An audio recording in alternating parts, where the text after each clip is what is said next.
Christmas 2020 is a Christmas unlike any other in living memory. Normally, we will be welcoming hundreds of you here this evening to sing carols and to raise the rafters. Instead, thanks to the ingenuity of your fundraising team and the team here at St Paul's, I'm delighted that this evening we can bring all of that to you, wherever you are tonight, and of whatever faith or background, you're welcome to join us as we celebrate the work of the Rainbow Trust.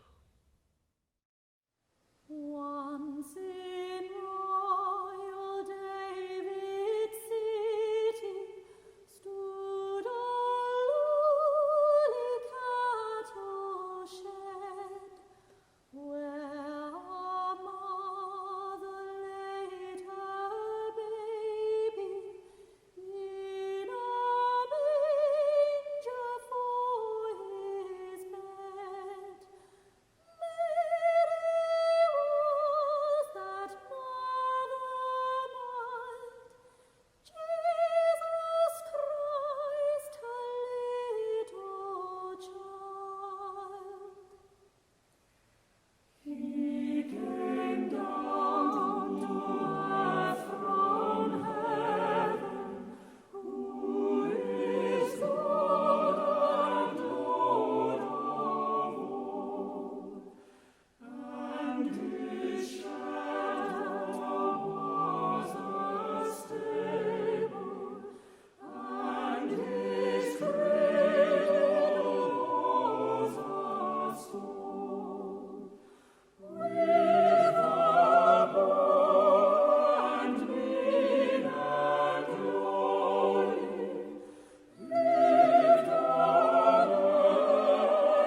Good evening, ladies and gentlemen. My name is Zilla Bingley, and a very warm welcome to all of you this evening. What a beautiful start to what I think is going to be a very magical evening. Thank you, Reverend Giles, and of course, St Paul's Festival Choir from Knightsbridge and the musicians, who they're going to be leading us in all the music this evening. Even though we are virtual this year, we have kept with tradition. And it's so nice that we were able to have Once in Royal David City, and what a lovely solo for the first verse. It is, however, a shame that we're not able to see you all in person and celebrate at St Paul's Knightsbridge. But I am delighted to tell you that you are one of nearly 200 households who are joining us this evening. So that's a fantastic number of people, and I hope that you feel, as you join in the congregational hymns, that you're part of a big event. Not only that, we've actually gone international. We've got people in America, we've got people in Saudi Arabia, we've got people across Europe. And I hope also in keeping with tradition, you all have a glass of mulled wine and a mince pie. This evening we're going to listen to some lovely music, as well as several, as I said, congregational carols. Don't worry, you don't need to know the words off by heart. They will appear on your screen. We also have a variety of festive readings from a host of celebrity readers, but there's a very, very special reading at the end. So please do stay with us for the whole event.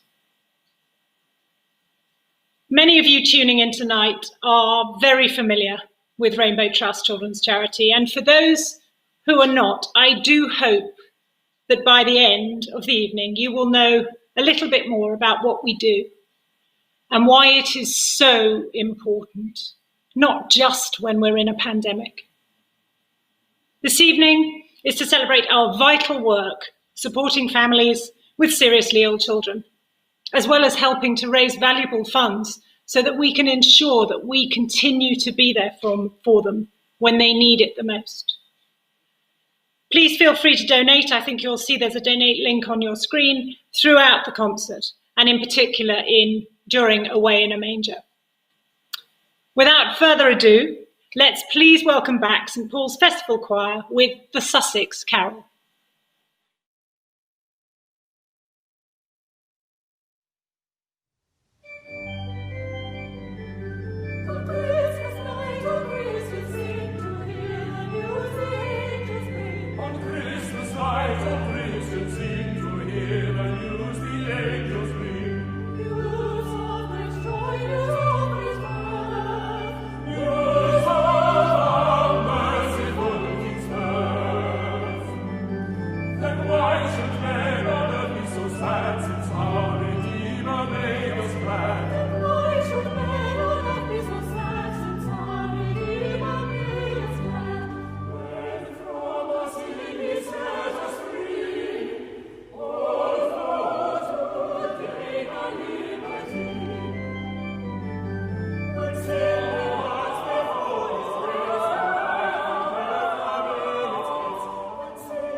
Beautiful singing and a lovely traditional carol, one of my favourites actually. Thank you, St Paul's. I would now like to introduce our first reader, who those of you in the UK will know probably best from the ITV News, Mary Nightingale. Mary is an accomplished journalist and one of the UK's best known broadcasters, and also an ambassador for Rainbow Trust. We're delighted that she's reading for us this evening. After Mary's reading, we're going to have the second congregational carol of the evening, O Come All Ye Faithful. So please join in the singing enthusiastically. Please welcome Mary reading the Christmas Eve News. Good evening. The police authorities are hopeful that tonight they will finally get to the bottom of their longest standing unsolved mystery, the case of the serial present giver, Father Christmas, also known as Santa Claus. Inspector Hunch of Scotland Yard said that the police have, with the help of an advanced computer, found a pattern to the break-ins by this intruder and are confident that he will strike again tonight. Inspector Hunch went on to add that members of the public should not be unduly alarmed by the likelihood of a break-in, and he stressed that although the strange intruder always leaves gifts, he has never been known to take anything other than the odd mince pie and a tipple from the liquor cabinet. To assist the police with this investigation in shopping centres all over the country, reconstructions have been staged with the help of Father Christmas lookalikes performing the act of giving. It is hoped that these reconstructions might jog the memories of members of the public with any information which might help unmask the mystery giver. Father Christmas is described as tallish, heavily bearded and athletic, although overweight. He is said to dress in a red suit and matching bobble hat. The police advise members of the public who witness Father Christmas in the act of leaving presents in their bedroom to pretend to be asleep, but he urged them to phone Scotland Yard as soon as the intruder has left the scene of the generosity. Now, the Christmas Eve weather. Under tonight's brightly shining moon, deep snow is expected of the crisp and even kind. A cruel frost is expected later. And that is the end of the news. Wishing you all a safe and Merry Christmas. Good night.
Thank you very much, Mary, for that lovely reading and fantastic singing all round in our second congregational carol. So well done, everybody. Our next reader is former England rugby player Austin Healey. He has 51 caps for his country. He went on 2 Lions tours and was known to be a very versatile player in his career. Having hung up his boots professionally, he then appeared on Strictly Come Dancing, however has settled to now working as a sports pundit. We're delighted that he's joined us this evening. He is also a Rainbow Trust ambassador. Please welcome Austin reading The Christmas Dog with his furry friend.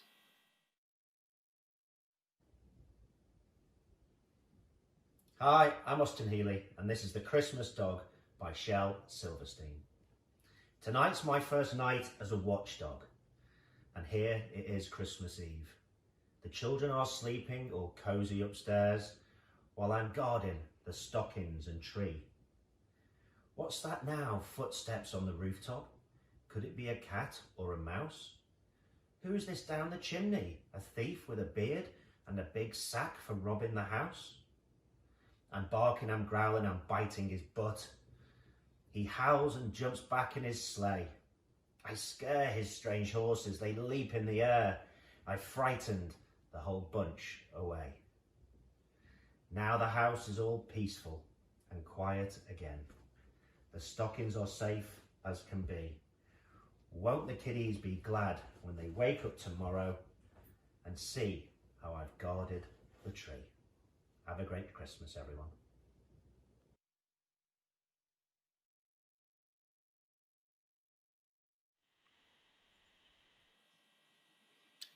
Thank you, Austin, for that fantastic reading, and good to see that your dog clearly follows instructions. Many of you do know what Rainbow Trust does, as I said at the start, but for those that don't, let me just tell you, we provide direct support to families with a terminally ill child. In normal times, that support is generally face-to-face for families, providing transport to and from appointments, playing with the sick child and their siblings to give the parents some respite, and providing emotional support to all family members. In ordinary times, many of the families that we support are already isolated and shielding their sick child, terms that we've all recently become more familiar with, but this is their everyday life. Their anxiety levels are high, and they worry about how they're going to cope every day. And then COVID-19 hit. The country went into lockdown twice. And here we are, continuing to be restricted in our various tiers. So I ask all of you, as you reflect on how tough the past few months have been for you, the restrictions, the loneliness, not seeing friends, just try to imagine on top of that, dealing with a child who is terminally ill and having lost your support network of friends and family, as well as other services that you relied on having stopped overnight. Whilst we can potentially see the light at the end of the tunnel, for many families, there is no such light. And throughout these times, Rainbow Trust was absolutely determined to still be there for the families who need us. And as key workers under government guidelines, we had to be innovative and adapt our service overnight, as this short clip shows you.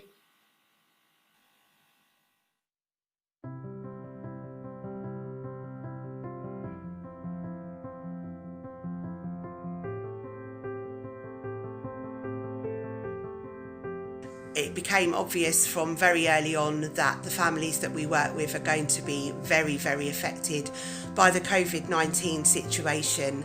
So for the last month I've been supporting a family whose child is in intensive care, visiting on a daily basis, but all that had to stop. Appointments have been getting cancelled. Families don't have the supplies that they need to be able to stay in because they weren't prepared for that to happen.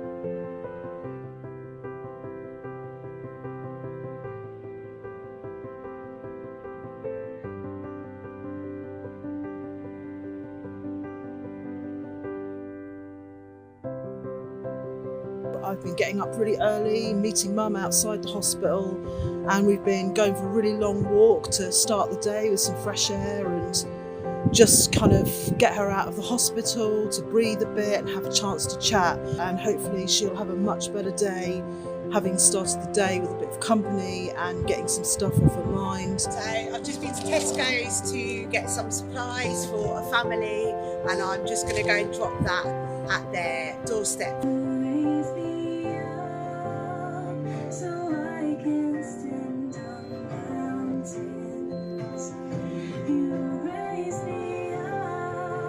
Okay, so I've arrived at Hovertravel this morning to deliver the breast milk that's going over to the hospital. I'm just about to drop some bereavement resources off for a 7-year-old boy who lost his sister, sadly, last month. So the first thing I'm going to do is go to the funeral directors and pick up baby Kai's ashes and then take him home to be with his mum. Today I support a bereaved family who sadly cannot visit the final resting place of their daughter, but they wanted me to be here to check on things, to give flowers and remember a very special little girl.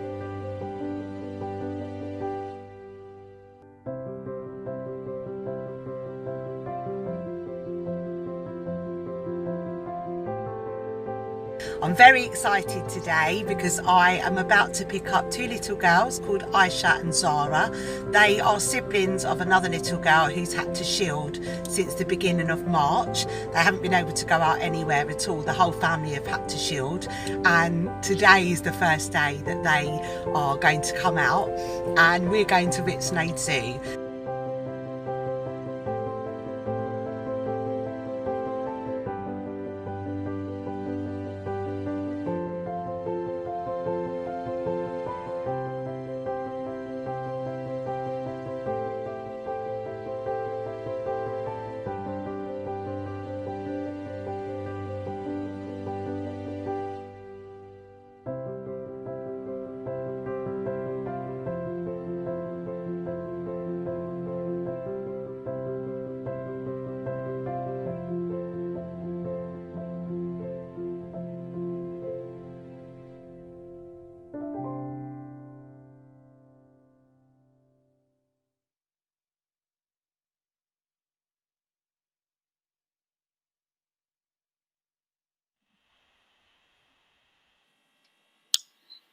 I am immensely proud of how the team adapted so quickly to ensure that families continue to be supported. It is so clear that our service is absolutely vital and a lifeline to families facing their worst fears. We've had 158 new families referred to us since July. And yet, in March, the very survival of Rainbow Trust was looking incredibly bleak. I watch what our family support workers are doing and how it is so desperately needed. I receive wonderful comments from families about how, without Rainbow Trust, they would not know what to do. And yet, I balance this against the terrifying thought that, with continued social distancing and the downturn in the economy, we do not know what the year ahead is going to bring. There is hope of vaccines, but we do still need your help. I'm going to introduce you to Anna shortly, who is supported by Charlotte, a Rainbow Trust family support worker. Anna is now 10, and she was only 8 years old when she was diagnosed with bone cancer in November 2018. Her mum, Laura, noticed that she was limping, and an X-ray showed an unexplained fractured hip, aged 8. Sadly, a bone biopsy confirmed that she had bone cancer. Shortly after Anna's diagnosis, the family was referred to Rainbow Trust, and Charlotte has provided vital emotional and practical support to the whole family in various ways. She's attended appointments in hospital with them. She's cared for Anna and her brother Max when Laura and her husband Gary just needed a break or needed to run errands, just get away for a while. Following 18 rounds of chemotherapy and an emergency operation in June 2019, Anna now has a prosthetic hip and had to learn to walk with it. The fantastic news was that she rang her end of treatment bell on the 23rd of August 2019. And thinking then that she would only have to visit hospital every 3 months, I think, for checkups. Unfortunately, she suffered a huge setback on her first day back at school in September last year, when she fell, and she had to be placed in a cast from hip to toe. She's continuing to undergo intensive physiotherapy in order to walk again.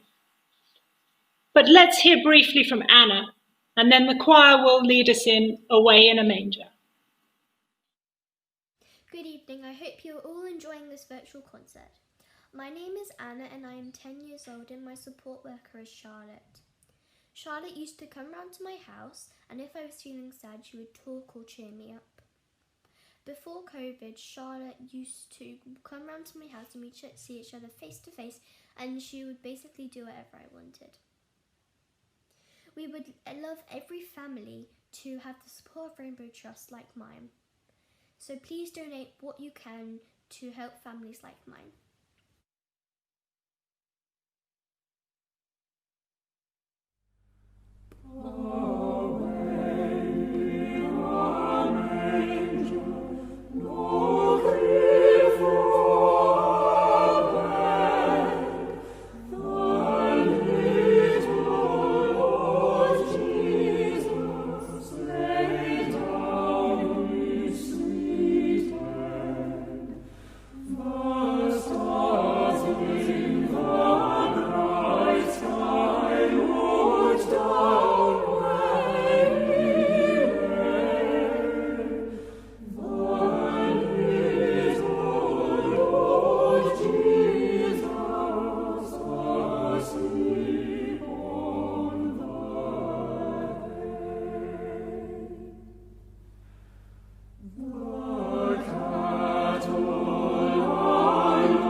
Thank you so much, Anna, for sharing the impact that Charlotte has had and Rainbow Trust have had on your family. Christmas is a wonderful time of year, perhaps a bit different this year, but for families such as those that we support, it can be very challenging if they're caring for a seriously ill child every year. Thank you very much to those of you that donated throughout that beautiful carol. I'm sure that most of you knew the words. I know they weren't coming along. It was a choir carol, not a congregational hymn, but I sang along. If you wish to donate, please don't worry, the link will stay live, so please do. Our next guest this evening is the actress Gillian Wright. You may well recognise Gillian, at least those of you in the UK who are fans of EastEnders, from her long-standing role. Gillian will be reading a very special personal piece for us this evening. And following this reading, we're going to hear once again from St Paul's Festival Choir singing Ding Dong Merrily on High.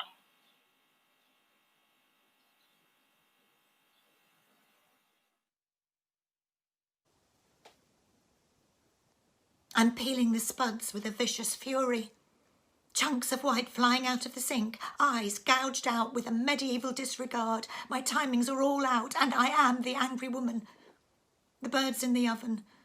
The parents are draped in the lounge like a couple of discarded cartoon characters, sipping gin and slipping into, oh, I don't know where, and I am simmering and steaming more than a pan of vegetables, and I know why. I know exactly why, but I can't bring myself to think about it, because if I do, I will simply melt like a dollop of double cream on the plum pudding.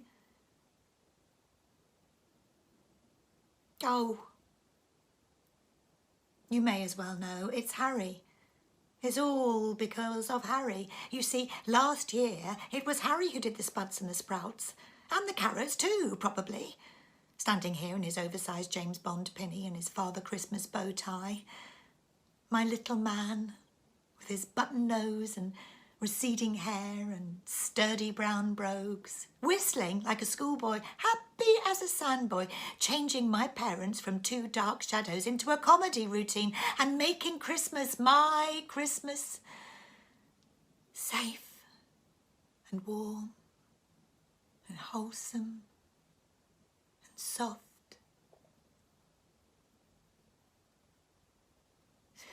And now I'm thinking about him, now the spuds are on the hob and he's stuck in my head. I'll have to make the bread sauce. It's the only way I can keep hold of him. You see, the bread sauce was the thing we shared. My bread sauce with my breadcrumbs, my milk, my onions and a pinch of my cloves. You see, for years, I've been the only one who's ever tasted it. Nobody else, friends, relatives, guests, have appreciated its spicy, salty, creamy beauty. But Harry did. You could eat this on its own, he said, and squeezed my hand. You know, it's the one English sauce the French admire, I told him. Then it's even better than I thought, he said. I think it was then I realised what I really felt about him, that I didn't tell him. Not then. I didn't tell him on Pancake Day either, when he managed to cover his entire face in flour.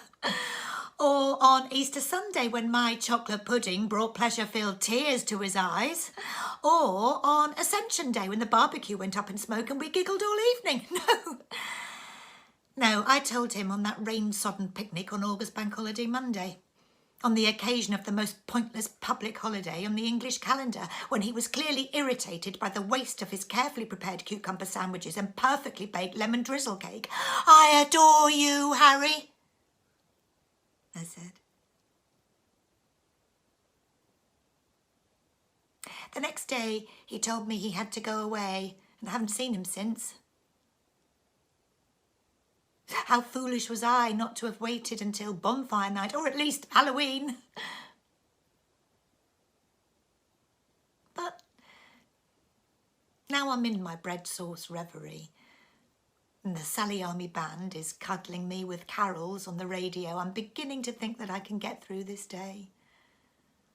I can survive the parents' polite ingratitude for all that I've done, the strain that is the television comedy specials, the irrelevance to me of the Queen's speech, and the domestic trauma that is EastEnders on Christmas Day, when Mother stumbles into the kitchen with glasses ready for more gin and has the nerve to turn down my radio so that she can tell me in three-dimensional detail about Aunt Imelda's terrible bowel disorders. I'm preparing pigs in blankets at this point and they're not looking happy. And when I express sympathy for poor old Auntie Melda, Mother shouts, "Oh no, have no sympathy. She brought it on herself." "Oh, how so?" I inquire. "Well, it's all that cycling she did when she was younger. It's bound to mess with a woman's insides." And there we have it. My father has problems with his chest because he chose to smoke for 35 years. My mother has hip-related issues because apparently she was never given a proper chair to sit on in all her years as school secretary. They are deserving of our care. But because poor Imelda practised time trials on the Botley interchange on a Sunday morning, she deserves to be cast aside and allowed to rot. You see, my reverie is over. My calm has gone. And as I put the potatoes in the oven to roast and she tells me that she used to use lard and it's just as good as duck fat and I'm about to pour the whole broiling mess on top of her head, the doorbell rings. "Oh, well, I hope that's not beggars," she says. "Yes. God forbid that we should be charitable on such a day as this," I say, but I am quietly terrified, and I go to the door and there he is. My little man with his receding hair and button nose and sturdy brown brogues, and he comes into the hall and he says, "I'm afraid I owe you an apology. I did something terrible. I went away from you because I was scared of your feelings, and it has taken me all this time to overcome my fear and ask you, well, could you possibly find it in your heart to forgive me?" There's nothing to... It was August bank holiday. It was pouring, but yes, of course, I say. And then Mother wanders through and says, "Oh, it's you. Funny time to turn up." "Is it?" He says. "No, Harry." I say, "It's the perfect time." And he takes my hands and he looks at me and he asks, "Is there bread sauce?" "Yes, Harry, there is," I say.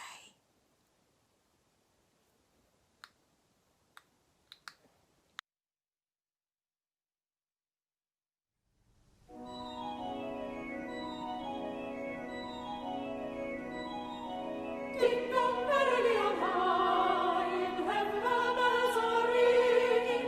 Ding dong, merrily the sky is rimmed with angels singing.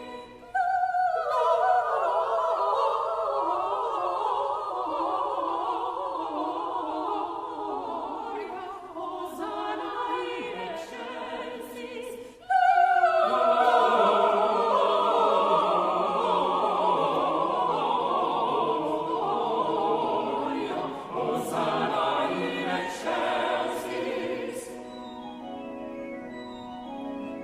So Himmel et Stiegen as we swangen, and the oi, ein Priest and people sangen,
That one is definitely a carol that gets you in the festive mood, doesn't it?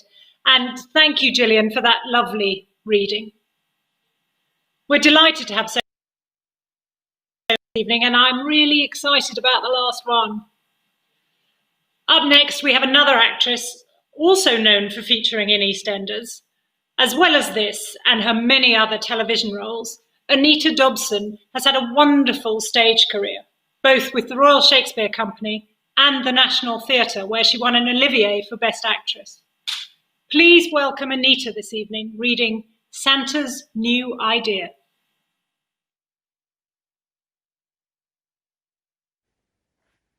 Hello, it's Anita Dobson here, and I'd like to read you a lovely little poem by Bethany Roberts. It's called Santa's New Idea. Said Santa Claus one winter's night, I really think it's only right that gifts should have a little say about where they'll be on Christmas Day. So then and there he called the toys intended for good girls and boys. And when they'd settled down to hear, he made his plan for them quite clear. These were his words. Soon now, he said, you'll all be speeding off with me to being the Christmas joy and cheer to little ones both far and near. Here's my idea. It seems but fair that you should each one have a share in choosing homes where you will stay, both on and after Christmas Day. Now the weeks before we go over the miles of glistening snow, find out the tots that you like best and think much nicer than all the rest. The toys called out, hurrah, hurrah, what fun to live and always play with folks we choose. They'll surely be selected very carefully.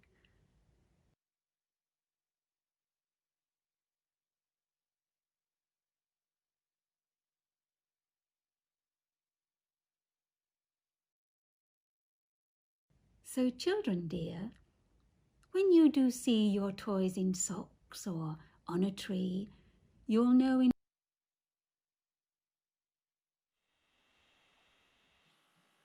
Thank you very much, Anita. I love that idea that the toys can choose the children. We're now on to our final carol of the evening, Hark the Herald Angels Sing, but please don't go anywhere. Following this, we've got a lovely reading from former cricketer and England captain David Gower, who's going to read My Christmas Wish for You. But we really have saved the best till last after him. Please sing very loudly for this final carol.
This is my Christmas wish for you.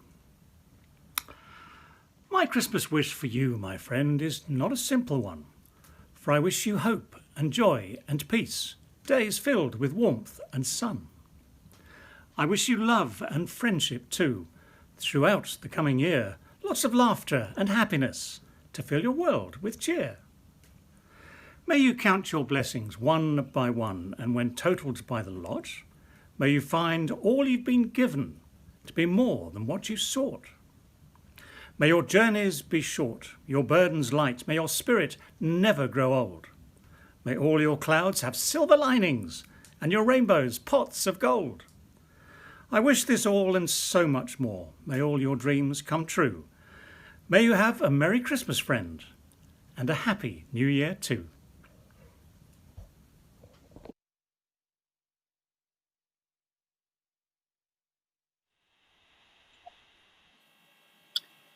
Thank you so much, David, for that beautiful poem, and what a lovely sentiment. And a massive thank you to the St. Paul's Festival Choir and musicians for so many beautiful pieces to get us into the Christmas spirit this evening. As we come to the end of what has been the most unique year in all of our lives, and to close this year's carol concert, we have a unique final reading from some of the children that we support, alongside some of the Rainbow Trust family support workers. All that remains for me to say is thank you so much for joining us tonight. May I wish you all a very Merry Christmas, and thank you for your donations, which will potentially go towards helping maybe a few of these young readers of 'Twas the Night Before Christmas. Over to you, Hamish.